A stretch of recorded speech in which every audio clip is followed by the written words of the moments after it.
Hello friends, welcome to Kannan info Tamil. நம்ம இன்னைக்கு என்ன டாபிக் பார்க்க போறோம் அப்படின்னா, ரெண்டு முக்கியமான டிஃபென்ஸ் அப்டேட் இந்த வீடியோல பார்க்க போறோம். முதல் டிஃபென்ஸ் அப்டேட், சமீபத்துல அர்மீனியா இந்தியாவின் ஆகாஷ் ஏர் டிஃபென்ஸ் சிஸ்டங்களை வாங்குவதற்கு ஒரு ஒப்பந்தத்துல கையெழுத்திட்டாங்க. இந்த சூழ்நிலையில மேலும் ஒரு சவுத் அமெரிக்க நாடு இந்தியாவின் ஆகாஷ் ஏர் டிஃபென்ஸ் சிஸ்டங்களை வாங்க இருக்காங்க.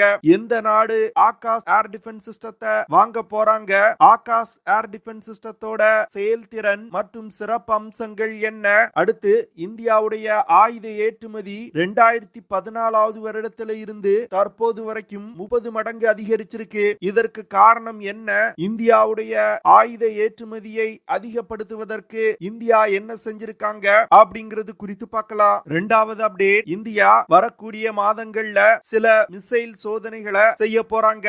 இதனை தொடர்ந்து இந்தியாவுக்கு பிரச்சனை கொடுப்பதற்கு சீனா ஒரு வேலையை செய்ய ஆரம்பிச்சிருக்காங்க.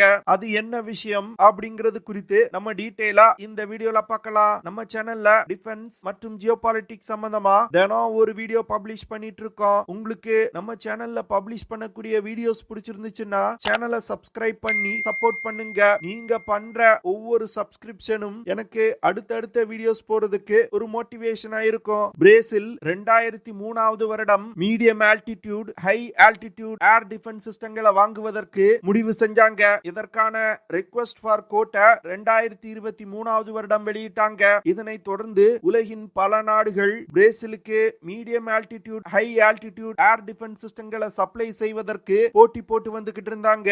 இந்த சூழ்நிலையில சமீபத்துல இந்தியாவுக்கு வந்திருந்த பிரேசில் மிலிட்டரி சீஃப் இந்தியாவின் ஆகாஷ் ஏர் டிஃபென்ஸ் சிஸ்டத்தை பார்வையிட்டாரு. அவருக்கு ஆகாஷ் ஏர் டிஃபென்ஸ் சிஸ்டத்தோட செயல்திறன் என்ன, இந்த ஏர் டிஃபென்ஸ் சிஸ்டங்களை என்ன மாதிரியான ஏரியல் த்ரெட்ஸை நியூட்ரலைஸ் செய்வதற்கு பயன்படுத்த முடியும், உலகின் மற்ற ஏர் டிஃபென்ஸ் சிஸ்டங்கள்ல இருந்து இந்த ஏர் டிஃபென்ஸ் சிஸ்டம் எவ்வளவு வித்தியாசமானது அப்படிங்கிற பல விஷயங்கள் குறித்து விளக்கப்பட்டது. இதனை தொடர்ந்து ஆகாஷ் ஏர் டிஃபென்ஸ் சிஸ்டத்தோட ஒரு லைவ் ஃபயரிங்க அவர் பார்வையிட்டாரு. அது மட்டும் இல்லாம இந்தியாவுடைய Arjun tanks, advance light helicopters, Dhruv helicopters போன்ற பல ஆயுதங்களை அவரிடம் காமிச்சாங்க. இதனை தொடர்ந்து பிரேசில் மிலிட்டரி சீஃப் இந்தியாவின் ஆகாஷ் ஏர் டிஃபென்ஸ் சிஸ்டத்தோட பெர்ஃபார்மன்ஸ் மிக சிறப்பா இருப்பதா சொல்லியிருக்காரு. அது மட்டும் இல்லாம ஒரு கவர்மெண்ட் டு கவர்மெண்ட் டீல் மூலமா ஆகாஷ் ஏர் டிஃபென்ஸ் சிஸ்டத்தை பிரேசில் வாங்கும் அப்படின்னு சொல்லிட்டு போயிருக்காரு. இந்த சூழ்நிலையில சீனாவும் தன்னுடைய கை டிராகன் 50 அப்படிங்கிற ஏர் டிஃபென்ஸ் சிஸ்டத்தை பிரேசிலுக்கு விற்பனை செய்வதற்கு முயற்சி செய்து வந்துகிட்டு இருக்காங்க. கை டிராகன் 15 ஏர் டிஃபென்ஸ் சிஸ்டம் தவிர SH-15 செல்ஃப் ப்ரொபல் ஹவிட்சர்களையும் பிரேசிலுக்கு விற்பனை செய்வதற்கு இந்தியாவுடன் கடுமையாக போட்டியிட்டு வந்துகிட்டு இருக்காங்க. என்னதான் சீனா போட்டியிட்டாலும் பிரேசில் ஆகாஷ் ஏர் டிஃபென்ஸ் சிஸ்டத்தை வாங்குவதற்கு முடிவு செஞ்சிட்டதா செய்திகள் வெளிவர ஆரம்பிச்சிருக்கு. சீனாவின் கை டிராகன் 50 ஏர் டிஃபென்ஸ் சிஸ்டம் ஒரு medium range surface to air missile system. இதோட உண்மையான ரேஞ்ச் என்ன அப்படிங்கறத இன்னும் சீனா வெளியிடல. ஆனா இந்தியாவுடைய ஆகாஷ் ஏர் டிஃபென்ஸ் சிஸ்டம் ஒரு short range surface to air missile. இத பாரத் டைனமிக்ஸ் லிமிடெட் நிறுவனம் உருவாக்கி இருக்காங்க. இந்த ஏர் டிஃபென்ஸ் சிஸ்டத்தை பயன்படுத்தி விமான ஓடுதளங்கள், மிலிட்டரி பேசஸ், பதுங்கு குழிகள், ஆயுத கிடங்குகள் போன்ற முக்கியமான பகுதிகளை எதிரிகளின் வான் தாக்குதல்ல இருந்து பாதுகாக்க முடியும். பாரத் டைனமிக்ஸ் லிமிடெட் நிறுவனம் என்ன சொல்றாங்கன்னா, ஆகாஷ் ஏர் டிஃபென்ஸ் சிஸ்டத்தினால ஒரே நேரத்துல சைமல்டேனியஸா மல்டிபிள் ஏரியல் டார்கெட்டுகளை என்கேஜ் செய்ய முடியும். அது மட்டும் இல்லாம ஆகாஷ் ஏர் டிஃபென்ஸ் சிஸ்டத்துல எலக்ட்ரானிக் கவுண்டர் மெஷர் ஃபீச்சர்ஸ் இருக்கு. இந்த ஏர் டிஃபென்ஸ் சிஸ்டத்தை ஒரு ட்ரக்ல மவுண்ட் செஞ்சிருக்காங்க. அதனால ஒரு இடத்துல இருந்து இன்னொரு இடத்துக்கு மிக எளிதா எடுத்து செல்ல முடியும். ஆகாஷ் ஏர் டிஃபென்ஸ் சிஸ்டங்கள்னால ஹெலிகாப்டர்ஸ், ஃபைட்டர் ஜெட்ஸ், UAEs போன்ற பல்வேறு விதமான ஏரியல் டார்கெட்டுகளை குறைந்தபட்சமா 4 கிலோமீட்டர்ல இருந்து அதிகபட்சமா 30 கிலோமீட்டர் தூரத்துல இருக்கும் பொழுது கண்டுபிடித்து தாக்கி அளிக்க முடியும். அது மட்டும் இல்லாம இந்த ஏர் டிஃபென்ஸ் சிஸ்டத்தோட ரெஸ்பான்ஸ் டைம் அதிவேகமா இருக்கு. அதனால தொடர்ந்து எத்தனை ஏரியல் த்ரெட்ஸ் வந்தாலும் அத மிக எளிதா தாக்கி அளிக்கும். ஆகாஷ் ஏர் டிஃபென்ஸ் சிஸ்டம் குறித்து DRDO என்ன சொல்றாங்கன்னா, உலகத்துல இருக்கக்கூடிய ஏர் டிஃபென்ஸ் சிஸ்டங்கள்ல இருந்து ஆகாஷ் ஏர் டிஃபென்ஸ் சிஸ்டங்கள் சற்று வேறுபட்டதா இருக்கு அப்படின்னு சொல்றாங்க. அதாவது ஆகாஷ் ஏர் டிஃபென்ஸ் சிஸ்டத்தோட ஒரு ஃபயரிங் யூனிட்டை பயன்படுத்தி ஒரே நேரத்துல 4 ஏரியல் டார்கெட்டுகளை சைமல்டேனியஸா தாக்கி அளிக்க முடியும் அப்படின்னு அவங்க சொல்றாங்க. அது மட்டும் இல்லாம ஆகாஷ் ஏர் டிஃபென்ஸ் சிஸ்டத்தினால எதிரிகளோட ஜாமிங் சிஸ்டத்தினால ஜாம் செய்ய முடியாது. இந்த ஏர் டிஃபென்ஸ் சிஸ்டத்துல தற்போதைய நிலையில 82% பாகங்கள் இந்தியாவிலே உருவாக்கப்பட்டிருக்கு. 2027 வருடத்துக்குள் 93% பாகங்கள் இந்தியாவில் உருவாக்கப்பட்ட பாகங்களா இருக்கணும் அப்படின்னு இந்தியா இலக்கு நிர்ணயிச்சிருக்காங்க.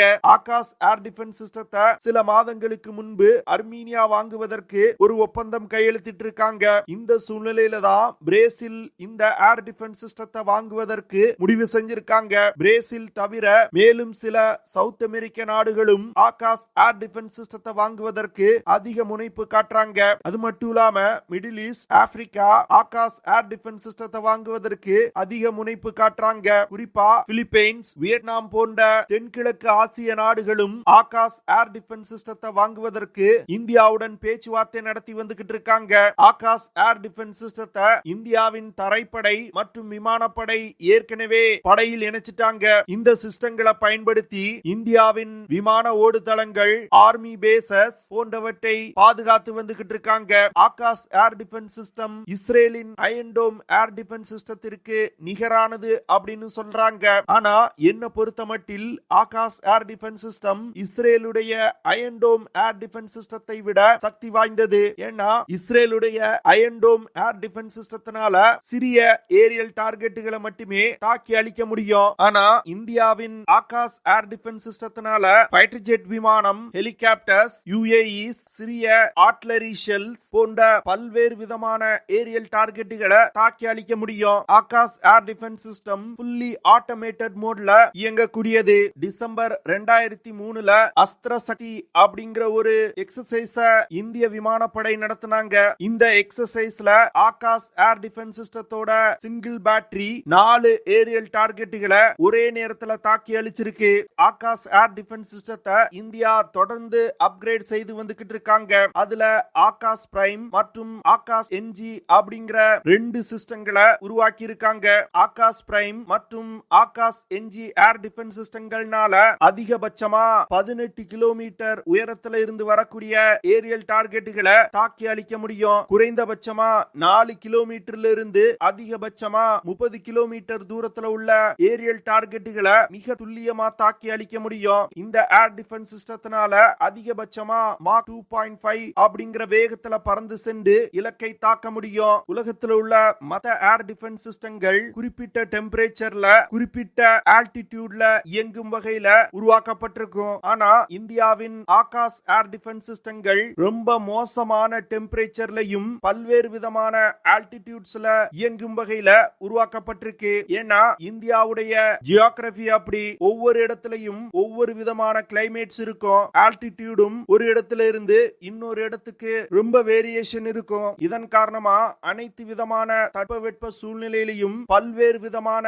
ஆல்டிடியூட்ஸ்லயும் இயங்கும் வகையில ஆகாஷ் ஏர் டிஃபென்ஸ் சிஸ்டங்கள் உருவாக்கப்பட்டிருக்கு. அதனால இந்த ஏர் டிஃபென்ஸ் சிஸ்டங்களை உலகின் எந்த ஒரு பகுதியிலையும் டிப்ளாய் செய்ய முடியும். ஆகாஷ் ஏர் டிஃபென்ஸ் சிஸ்டத்துல பயன்படுத்தப்படும் சாஃப்ட்வேரை மிக எளிதா மாற்றி அமைக்கும் வகையில வடிவமைச்சிருக்காங்க. இதனால ஃபியூச்சர்ல தேவைப்படக்கூடிய அப்கிரேடுகளை மிக எளிதா ஆகாஷ் ஏர் டிஃபென்ஸ் சிஸ்டத்துல செய்ய முடியும். இதனால ஃபியூச்சர்ல வரக்கூடிய புதிய ஏரியல் த்ரெட்ஸ கூட ஆகாஷ் ஏர் டிஃபென்ஸ் சிஸ்டத்தோட சாஃப்ட்வேர்ல சில மாற்றங்களை செய்வதன் மூலம் தாக்கி அழிக்க முடியும். இது போன்ற பல சிறப்பு அம்சங்கள் ஆகாஷ் ஏர் டிஃபென்ஸ் சிஸ்டங்கள்ல இருக்கு. இந்த மிசைல டார்கெட்டை நோக்கி வழிநடத்தி தாக்குதல் நடத்துவதற்கு command guidance with data link system இருக்கு. அடுத்து மிசைலோட இறுதி கட்டத்துல டார்கெட்டை கண்டுபிடிப்பதற்கு ஆக்டிவ் ரடார் ஹோமிங் சிஸ்டம் பயன்படுத்தப்படுது. இந்த ஏர் டிஃபென்ஸ் சிஸ்டத்தை ட்ரக்ல மவுண்ட் செஞ்சிருக்கிறதுனால யுத்த களத்துல ஒரு இடத்துல இருந்து இன்னொரு இடத்துக்கு மிக எளிதா டிரான்ஸ்போர்ட் செய்ய முடியும். இதனால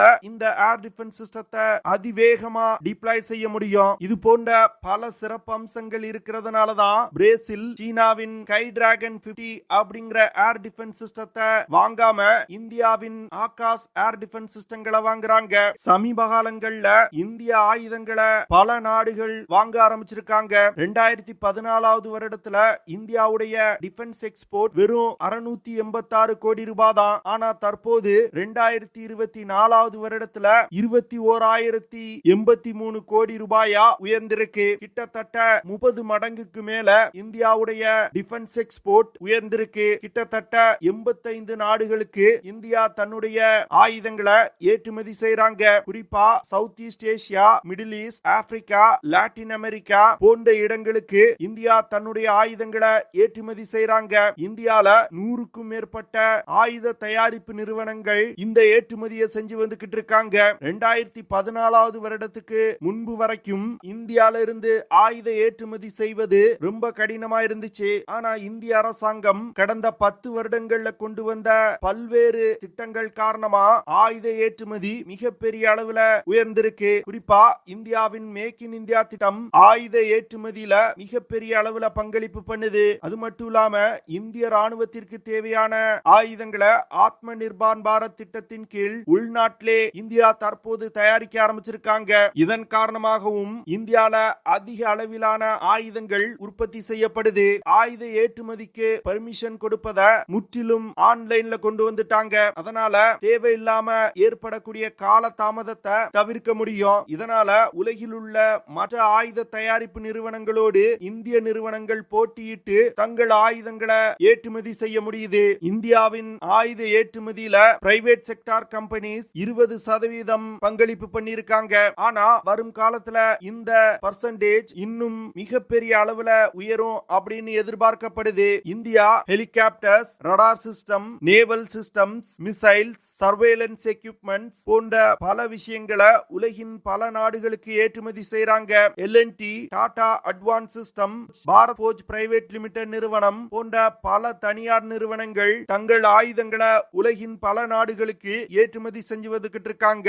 இன்னும் வரும் வருடங்கள்லயும் இந்தியாவுடைய ஆயுத ஏற்றுமதி மிகப்பெரிய அளவுல உயரும் அப்படின்னு டிஃபென்ஸ் எக்ஸ்பர்ட்ஸ் எதிர்பார்க்கிறாங்க. அது மட்டும் இல்லாம உலகின் பல நாடுகள் தற்போது இந்திய ஆயுதங்களை நம்பி வாங்க ஆரம்பிச்சிருக்காங்க. அதற்கு ஒரு உதாரணம் தான் பிரேசில் ஆகாஷ் ஏர் டிஃபென்ஸ் சிஸ்டத்தை வாங்குறது. அடுத்த அப்டேட், DRDO வரக்கூடிய நாட்கள்ல சில முக்கியமான மிசைல் சோதனைகளுக்கு திட்டமிட்டு இருக்காங்க. அதற்காக பே ஆஃப் பெங்கால் பகுதியில நோட்டம் இஷ்யூ பண்ணிருக்காங்க. அதாவது நோட்டம் அப்படிங்கிறது பே ஆஃப் பெங்கால் பகுதியில குறிப்பிட்ட இடத்துல குறிப்பிட்ட நாள்ல விமானங்கள் பறப்பதற்கு தடை செய்யப்பட்டிருக்கு. DRDO தன்னுடைய மிசைல் சோதனை திட்டத்திற்கு நோட்டம் இஷ்யூ செஞ்சதுமே சீனா தன்னுடைய ரிசர்ச் வெசல இந்திய பெருங்கடல் பகுதிக்கு அனுப்பி வச்சிட்டாங்க. தற்போதைய நிலையில பே ஆஃப் பெங்கால் பகுதியில ஒரு சீன உளவு கப்பல் இருக்குது. இன்னும் ஓரிரு நாட்கள்ல மற்றொரு சீன உளவு கப்பல் வர இருப்பதா செய்திகள் வெளிவந்திருக்கு. சீனாவுடைய நடவடிக்கையை பார்க்கும் பொழுது எவ்வளவு பயந்து போயிருக்காங்க அப்படிங்கிறது ரொம்ப நல்லா தெரியுது. இந்தியாவுடைய ஒவ்வொரு மிசைல் சோதனையும் அவங்க கண்காணிக்க முயல்றாங்க. ஆனா இந்தியாவுக்கும் சீனாவுடைய உளவு கப்பல் என்னென்ன வேலைகளை செய்யும் அப்படிங்கிறது ரொம்ப நல்லா தெரியும். அதனால சோதனையின் போது தேவைப்படக்கூடிய விஷயங்களை மட்டுமே சோதனை செஞ்சு பார்ப்பாங்க. என்னதான் சீனா முயற்சி செஞ்சாலும் இந்தியா சோதிக்கக்கூடிய மிசைலோட உண்மையான செயல்திறன் என்ன அப்படிங்கறத அவங்களால கண்டுபிடிக்க முடியாது. ஓகே ஃப்ரெண்ட்ஸ், நம்ம வீடியோவோட நிறைவு பகுதிக்கு வந்துட்டோம். இதெல்லாம் தான் நான் உங்ககிட்ட ஷேர் பண்ணணும் அப்படின்னு நினைச்ச விஷயங்கள். ஐ ஹோப் நான் ஷேர் பண்ண விஷயங்கள் உங்களுக்கு பிடிச்சிருக்கும் நினைக்கிறேன். அப்படி பிடிச்சிருந்துச்சுன்னா ஷேர் பண்ணுங்க, லைக் பண்ணுங்க, கமெண்ட் பண்ணுங்க. மறக்காம நம்ம சேனலுக்கு சப்ஸ்கிரைப் பண்ணுங்க. அப்படியே அந்த பெல் நோட்டிபிகேஷனை கிளிக் பண்ணி ஆல்ங்கிற ஆப்ஷனை எனேபிள் பண்ணிக்கங்க. See you in the next video. Jai Hind.